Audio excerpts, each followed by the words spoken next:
My video.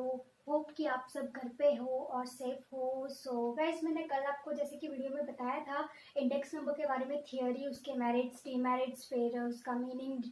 तो आज हम सम की तरफ जाते हैं, तो ज़्यादा टाइम ना वेस्ट करते हुए मैं सम्स आप स्टार्ट करती हूँ। गाइस, ये सम्स जो है मैंने इलस्ट्रेशंस जो है वो आपकी स्टैटिस्टिक बुक से ही उठाए हैं। 12th बोर्ड की एनसीईआरटी की जो बुक है वहीं से मैंने लिया है ये सम। तो गाइस, आप वहां पे भी रिफर कर सकते हो। तो चलिए स्टार्ट करते हैं। मैं पहले क्वेश्चन रीड करती हूँ, क्या क्वेश्चन कहना चाहता है। The data about wholesale price of wheat in a region are as follows. क्या कहना चाहता है, the data about wholesale price. ये आपके पास एक डेटा गिवन है होलसेल प्राइस का व्हीट का एक एरिया में। Okay, taking the year 2005 as a base year.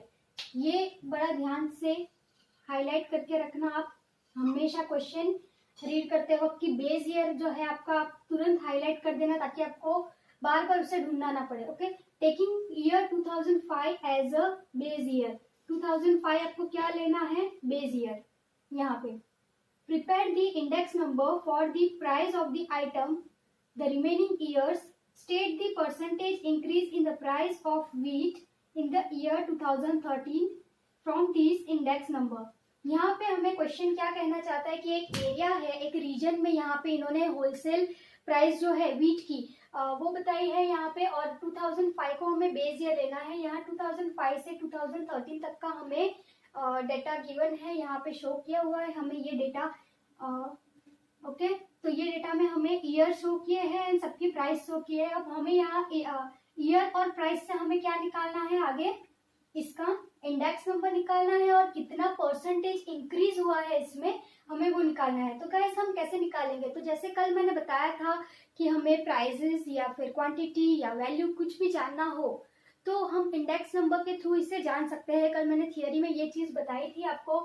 तो गाइस, यहाँ पे देखो ईयर आपको दे दिए गए हैं क्वेश्चन में, प्राइस ऑफ व्हीट भी दिया है।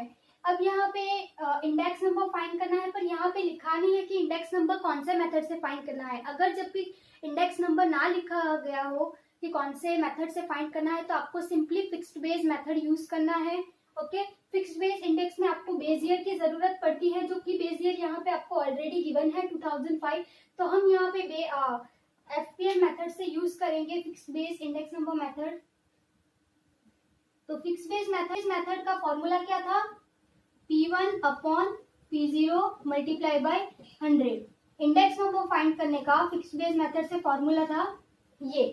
तो हम इसी मेथड से इंडेक्स नंबर पहले फाइंड कर लेंगे, देन हम देखेंगे कि कितना परसेंटेज इंक्रीज हुआ है। तो चलिए देखते हैं। यहाँ पे P1 जो है वो अपना करंट ईयर होता है एंड P0 होता है बेस ईयर। ओके, यहाँ पे हमें बेस ईयर ऑलरेडी गिवन है 2005। बेस ईयर 2005 कितना लेना है हमें, 1650। Taking base year 2005 1650।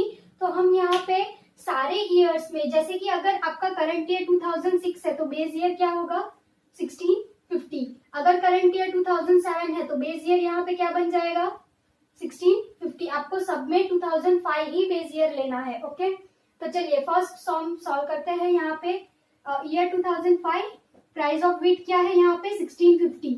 ओके, अब यहाँ पे करंट ईयर कौन सा होगा, बेस ईयर कौन सा होगा, तो जी ये फर्स्ट में करंट ईयर यही कहलाता है, और इसका बेस ईयर हमने 2005 ही लेना है, मतलब 1650 लेना है। तो current year upon base year रहता है ना, तो करंट ईयर हमने देखो ऊपर लिख दिया और बेस ईयर डिवाइड में मल्टीप्लाई बाय 100। अगर इसको आप कैलकुलेट करोगे तो आंसर आएगा आपका 100।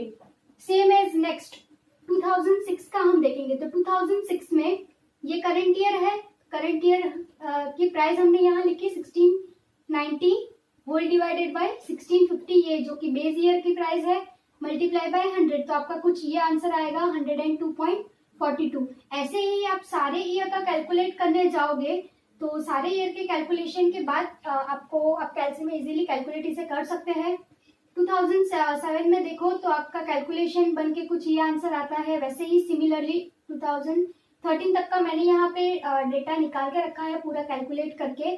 आप खुद से एक बार सॉल्व करना, इसे नोटबुक में ट्राई करना सॉल्व करने की। यहाँ पे 2013 का कितना आ रहा है 118.18 और 2005 का है 100। और यहाँ पे हमें एक चीज बोली गई है कि state the percentage increase in the price.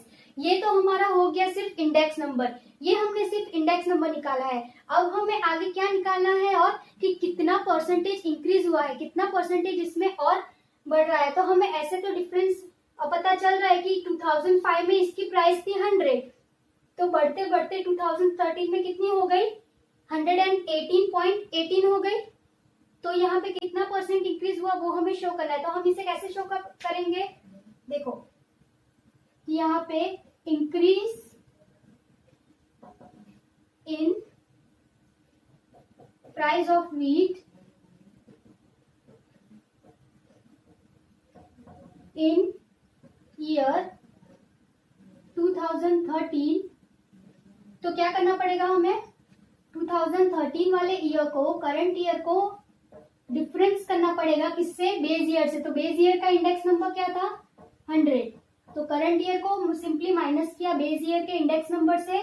तो आंसर कितना आया गाइस अपना 18.18%। तो कितना परसेंट इंक्रीज हुआ यहाँ पे स्टूडेंट्स 18.18% हमें इंक्रीज हुआ विथ रेस्पेक्ट टू, यहाँ पे मैं कहाँ लिखूँ, यहीं पे लिखती हूँ, विथ रेस्पेक्ट टू ईयर 2005। हमने 2005 को बेस ईयर माना था, तो यहाँ पे लिखना जरूरी है कि हमने कंपेयर किससे किया है 2005 से। कौन से ईयर को 2013, जो करंट ईयर है उसको किससे कंपेयर किया है, हमें बेस ईयर से कंपेयर किया, तो हमें इंक्रीज इन परसेंटेज मिला। ओके तो गाइज ये था फर्स्ट एग्जाम्पल। अब हम बढ़ते हैं सेकंड एग्जाम्पल के तरफ। ये आप देख लीजिए, एक बार स्क्रीनशॉट ले सकते हो इसका। ओके तो स्टूडेंट्स ये रहा आपका सेकंड इलस्ट्रेशंस। तो चलिए देखते हैं। The price per unit of 6 food items. कितनी फूड आइटम्स है 6। ये हो गया हमारा small n items in the year 2014 and 15 are given in the following table, taking 2014 as a base year। Highlight कर देते हैं इसको, बेस ईयर 2014 को लेना है। Okay, compute the general index number. क्या कंप्यूट करना है हमें, जनरल इंडेक्स नंबर फाइंड करना है for the price of food items and state the overall rise in price. हमें ओवरऑल राइज भी बताना है कि कितना प्राइस राइज हुआ है, और हमें जनरल इंडेक्स नंबर यहाँ पे फाइंड करना है। स्टूडेंट्स यहाँ पे ये ध्यान रखना, यहाँ पे ना कि फिक्स्ड बेस मेथड है, ना ही इंडेक्स नंबर है, ना ही कोई और मेथड है। यहाँ पे क्या फाइंड करना है, जनरल इंडेक्स नंबर। मैंने जनरल इंडेक्स नंबर का फॉर्मूला भी आपको बताया है कि जनरल इंडेक्स नंबर का फॉर्मूला क्या होता है। तो आप देख सकते हो जनरल इंडेक्स नंबर का फॉर्मूला क्या है, summation overall rise in price. हमें ओवरऑल राइज भी बताना है कि कितना प्राइस राइज हुआ है, और हमें जनरल इंडेक्स नंबर यहाँ पे फाइंड करना है। स्टूडेंट्स यहाँ पे ये ध्यान रखना, यहाँ पे ना कि फिक्स्ड बेस मेथड है, ना ही इंडेक्स नंबर है, ना ही कोई और मेथड है। यहाँ पे क्या फाइंड करना है, जनरल इंडेक्स नंबर। मैंने जनरल इंडेक्स नंबर का फॉर्मूला भी आपको बताया है कि जनरल इंडेक्स नंबर का फॉर्मूला क्या होता है। तो आप देख सकते हो जनरल इंडेक्स नंबर का फॉर्मूला क्या है, summation P1 whole divided by P0 upon n multiply by 100। Okay, तो यहाँ पे आपको ये पार्ट मत देखिए, ये आपको क्वेश्चन में दिया हुआ है, इतना आपको क्वेश्चन दिया है, ये पार्ट मत देखिए, ये वाला आपका क्वेश्चन है। तो यहाँ पे आपको क्वेश्चन में क्या लिखा है, आइटम दी है, यूनिट दिया है, प्राइस दी गई है, पर यहाँ पे 2 ईयर दिए हुए हैं और दोनों ईयर की प्राइस दी गई हुई है। तो आप कंफ्यूज हो जाओगे कि इसमें कैलकुलेट कैसे करना है। तो स्टूडेंट्स ये बहुत इजी है, इसमें कंफ्यूज होने की बात नहीं है। आपको यहाँ पे सिंपली बोला गया है कि 2014 को बेस ईयर लेना है। जो बेस ईयर रहता है हम इससे किससे डिनोट करते हैं, P0। तो हम यहाँ लिख देंगे P0। करंट ईयर क्या हो जाएगा अपना 2015। ओके, तो हमें यहाँ पे प्राइस गिवन के प्राइस ऑफ आइटम फाइंड करनी है। तो हम जब भी प्राइस रिलेटिव फाइंड करते हैं तो प्राइस रिलेटिव का फॉर्मूला होता है P1/P0। यहाँ पे इंडेक्स नंबर नहीं पूछा है आपको, प्राइस रिलेटिव इंडेक्स नंबर पूछते आपको, तब आपको क्या करना पड़ता, मल्टीप्लाई बाय 100 करना पड़ता, बिकॉज आपको इंडेक्स नंबर पूछा है। यहाँ पे ओनली सिर्फ प्राइस पूछी है कि यहाँ पे जनरल इंडेक्स नंबर कंप्यूट करना है, पर जनरल इंडेक्स नंबर कंप्यूट करने के लिए हमें सबसे पहले क्या चाहिए, समीशन P1/P0। तो हमें ये कहाँ से मिलेगा, ये हमें मिलेगा प्राइस रिलेटिव फॉर्मूला से। प्राइस रिलेटिव का फॉर्मूला होता है P1/P0। तो हमारा P1 यहाँ पे क्या है, ईयर फर्स्ट ईयर में 28, P0 क्या है 25। सिंपली आप डिवाइड करोगे यहाँ पे 28/25, आंसर 1.1200। ओके, ऐसे ही आप आगे सिमिलरली सॉल्व करते जाओगे तो ये आपको सारे आंसर्स मिलते जाएंगे। आप एक बार ट्राई जरूर कीजिएगा, इसको नोटबुक में करना इलस्ट्रेशन। अब यहाँ पे सारा आपका प्राइस रिलेटिव इंडेक्स नंबर देख सकते हैं कि निकल गया 35 डिवाइडेड बाय 30। करंट ईयर जो है उसको बेस ईयर से डिवाइड करना है। Okay, current year base year divide किया, आपका सिंपली यहाँ पे प्राइस रिलेटिव नंबर निकलते जाएगा। तो ये आपका प्राइस रिलेटिव नंबर निकल गया। आपको क्या करना है, अब इसको टोटल कर देना है। टोटल क्यों, बिकॉज हम यहाँ पे देना है। टोटल क्यों, बिकॉज हम यहाँ पे सिंगल यहाँ पे प्लस नहीं कर सकते, क्योंकि हमें पूरे ईयर का चाहिए। यहाँ पे क्या लिखा है, ओवरऑल राइज इन प्राइस, मतलब पूरा ओवरऑल राइज क्या हुआ है वो चाहिए। तो इसके लिए हमें क्या करना पड़ेगा, इसका टोटल। तो हम यहीं पे इसका टोटल कर देंगे, तो यहाँ पे हमारा कैलकुलेशन क्या हो, इजी हो जाता है। तो हम यहीं से ये सारा टोटल कर लेंगे। जैसे कि आपने पढ़ा है, मीन जब हम एवरेज कैलकुलेट करते हैं, मीन कैलकुलेट करते हैं, तो हम अगर रॉ डेटा हमें गिवन होता है, सपोज ये हमारा अगर रॉ डेटा हमें गिवन है, तो हम क्या करते हैं, मीन अगर फाइंड करने बोला तो इन सबको प्लस कर देते हैं, xi/n। ये होता है ना मीन का फॉर्मूला, मीन फाइंड करने का। तो हम सिंपली इन सबको ऐड करते हैं एंड देन डिवाइड करते हैं यहीं पे टोटल करने के बाद। ओके, तो सेम मेथड कुछ इसी में भी यूज हो रहा है। यहाँ पे भी हमें इसी तरीके से P1/P0 चाहिए, तो उसके लिए पहले हम यहीं पे कैलकुलेशन कर लेंगे। तो यहाँ टोटल हमारा कितना आया, ये ऐड करने के बाद 6.6795। ओके, तो ये अब हम यहाँ पे जनरल इंडेक्स नंबर कैलकुलेट करते हैं। जनरल इंडेक्स नंबर क्या होता है ये मैंने आपको कल बताया। तो यहाँ पे हम ये कैलकुलेट करते हैं। समीशन P1/P0 का क्या है, आया 6.6795 टोटल। और n क्या होता है स्टूडेंट्स, n जो है नंबर ऑफ आइटम्स, आपको कितने नंबर्स ऑफ आइटम्स या फिर कितने नंबर ऑफ ईयर वो गिवन रहता है, वो होता है आपका n, स्मॉल n। यहाँ पे भी पहले ही लिखा गया है कि price per unit of 6 food items, total items जो रहती है, तो 1 2 3 4 5 6, ये आप क्रॉस चेक यहाँ से भी कर सकते हो। n 1 2 3 4 5 6, ये 6 है, तो यहाँ पे स्मॉल n हमारा हो गया 6 मल्टीप्लाई बाय 100। इसका कैलकुलेशन करोगे तो आपको आंसर कुछ मिलेगा 111.33। ओके, तो आपका जनरल इंडेक्स नंबर क्या है, 111.33। अब यहाँ पे क्या लिखा है कि ओवरऑल राइज इन प्राइस, हमें ओवरऑल राइज इन प्राइस चाहिए कि टोटल कितना इंक्रीज हुआ है प्राइस में। तो ये कहाँ से पता चलेगा स्टूडेंट्स, हम कंपेयर करते हैं। किसे कंपेयर करते हैं, हम बेस ईयर को करंट ईयर से कंपेयर करते हैं। यहाँ पे हमारा बेस ईयर क्या है 2014, और हमें पता है कि परसेंटेज कितना होता है, टोटल 100 होता है। तो हम यहाँ पे 2014 जो है उसका लेंगे। 1 मिनट गाइस।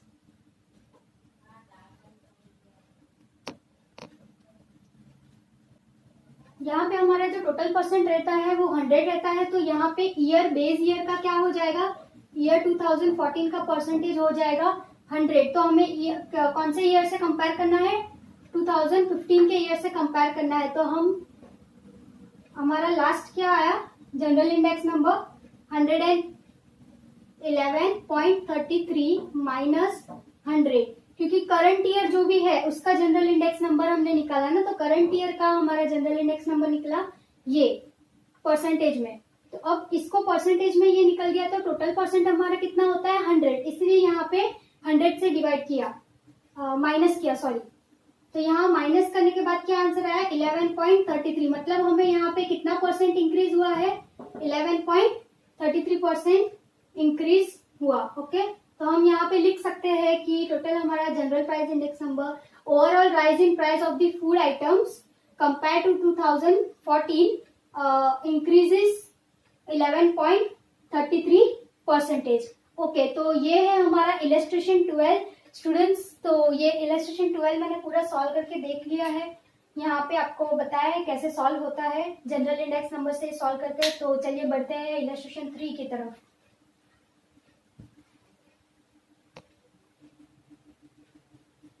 ओके, तो स्टार्ट करते हैं illustration 3।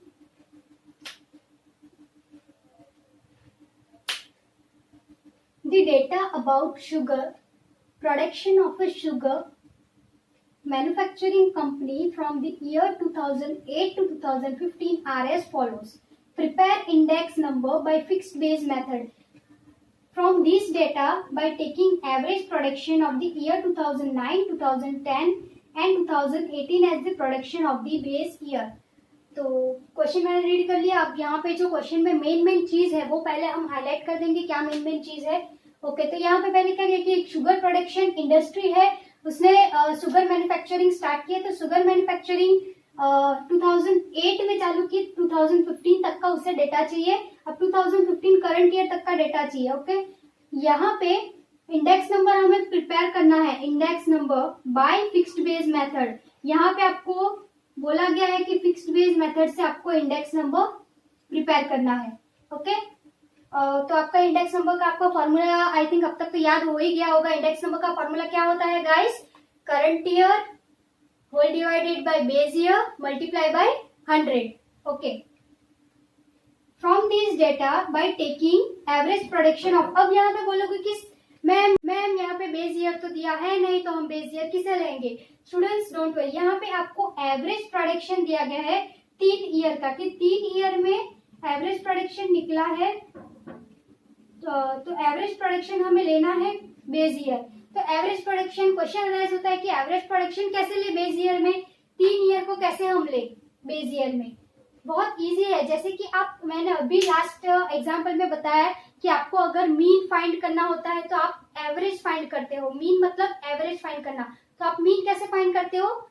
Summation xi upon n। आपका टोटल जो रहता है एवरेज दिया, टोटल आपको नंबर ऑफ आइटम्स दी गई रहती है divided by total number of observation. Okay, तो सिमिलरली यहाँ पे भी आपको एवरेज प्रोडक्शन में 3 ईयर दिए हुए हैं। तो हम यहाँ पे लेंगे average production for base year. Okay, base year के लिए एवरेज प्रोडक्शन बेस ईयर हमें फाइंड करना है। तो 3 ईयर हमें एवरेज में दी गई है, कौन सा? 2009, 2010 एंड 2011। मतलब कौन से 3 ईयर?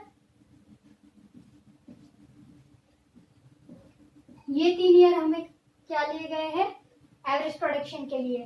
तो यहाँ पे बहुत इंपॉर्टेंट चीज याद रखना कि आपको जितने ईयर लिए हुए हैं वो आपका क्या बन जाएगा? एवरेज का फॉर्मूला क्या होता है? xi upon n। तो यहाँ पे हमारा xi क्या बन जाएगा? ये 3 इयर्स का प्रोडक्शन। तो ये कितने इयर्स का प्रोडक्शन है? तो ये हमारा प्रोडक्शन हो गया। तो यहाँ पे बन जाएगा आपका 202 plus 214 plus 220 whole divided by कितने ईयर्स है? टोटल 3 ईयर का हमें प्रोडक्शन लेना है। तो डिवाइड करके कितना आंसर आएगा? ये पहले ऐड कीजिए इसका, तो आएगा 612 होल डिवाइडेड बाय 3। तो आपका फाइनल आंसर कितना आ जाएगा? कितना आएगा गाइस आपका फाइनल आंसर? 204 कैंसिलेशन करके। ओके, तो यहाँ पे आप देख सकते हो कि मैंने फिक्स बेस मेथड में बेस ईयर में सब में आंसर 204 लिया है बेस ईयर। ओके, 204 कहाँ से आया स्टूडेंट्स? 204 यहाँ से आया। आपको एवरेज प्रोडक्शन लेना है। इस एग्जांपल में थोड़ा सा डिफिकल्ट और अलग कुछ थिंग है, तो यही आपको जानना है कि बेस ईयर अगर बहुत सारे ईयर का साथ में दे गए, एवरेज निकालने को बोले बेस ईयर का, तो कैसे निकाले? तो एवरेज कैसे हम निकालते हैं? मीन के फॉर्मूला से। मीन का फॉर्मूला क्या होता है? सिंपल है 3। तो यहाँ पे हमने प्रोडक्शन लिया, प्रोडक्शन को ऐड किया, then whole divided by total number of average production, okay. तो टोटल नंबर कितने थे, 3 ईयर के थे, डिवाइड किया, आंसर आया हमारा 204। देन आगे की प्रोसेस तो अब आप जान ही गए हो कि हमने 2 एग्जाम्पल किए हैं, तो अभी आगे की प्रोसेस आप जानते हो कि कैसे करना है। Current year upon base year करोगे, आपका फिक्स बेस मेथड बहुत इजीली कैलकुलेट हो जाता है। तो फिर भी आप मैं यहाँ पे 2 ईयर का समझा देती हूँ, तो आपको आइडिया आ जाएगा कि कैसे आगे सॉल्व किया हुआ है। यहाँ पे हमको ओवरऑल राइज नहीं पूछा गया है कि ओवरऑल कितना इंक्रीज हुआ है या डिक्रीज हुआ है, तो हमें यहाँ पे ओवरऑल परसेंटेज फाइंड करने की जरूरत नहीं है। हम यहाँ पे only fixed base method calculate करना है, बट इसमें बेस ईयर कौन सा लेना है वो आपको ध्यान रखना है। मैंने पहले भी थियोरी में एक्सप्लेन किया है कि बेस ईयर सिलेक्शन बहुत ध्यान से करना होगा आपको, बहुत केयरफुली करना होगा ये बेस ईयर को सिलेक्ट। अगर बेस ईयर रॉन्ग आप ले लोगे तो फिर आपका आगे का सारा कैलकुलेशन भी रॉन्ग हो जाएगा, ओके। तो यहाँ पे 2008 ईयर है, 2008 से स्टार्ट किया है, इसका प्रोडक्शन रेट क्या है 186। तो फिक्स बेस मेथड, यहाँ पे index number by fix base method लिखना, ओके। यहाँ पे स्पेस कम थी तो मैंने शॉर्टकट में लिख दिया है FBM। Index number by fix base method is equal to P1 upon P0 current year upon base year multiply by 100। Current year अपना कौन सा है, ये अगर 2008 का कैलकुलेट करते हैं तो 2008 का करंट ईयर हो जाएगा, तो 186 हमारा करंट ईयर है। और बेस ईयर हमें क्या लिया है, एवरेज प्रोडक्शन से बेस ईयर लिया है 3 ईयर का कैलकुलेट करके, तो बेस ईयर कौन सा हो जाएगा, यहाँ पे लिख देना बेस ईयर इक्वल्स टू 204 लेना है हमें, ओके। तो 186 अपॉन 204 मल्टीप्लाई बाय 100 तो कितना आ जाएगा 91.18। सेम एज सेकेंड ईयर जब करेंगे 2009 का, तो करंट ईयर हो जाएगा 196 whole divided by 204 multiply by 100 is equal to 96.08।